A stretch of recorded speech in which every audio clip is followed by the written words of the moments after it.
มันมีถุงละ50กับถุงละ20ในมือเจ้า20 บาท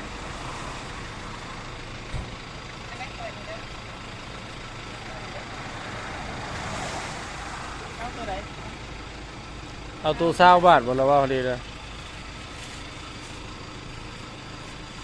ฝนตกลูกค้าบ่มีก็จะเมื่อปะแล้วบัดตานี้เชอะ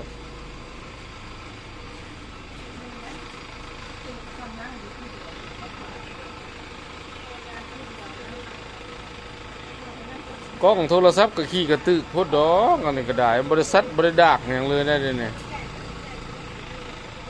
ความราคาเพิ่มเป็น15,000ผู้ได้เดี๋ยวนี้โอ้ยเออ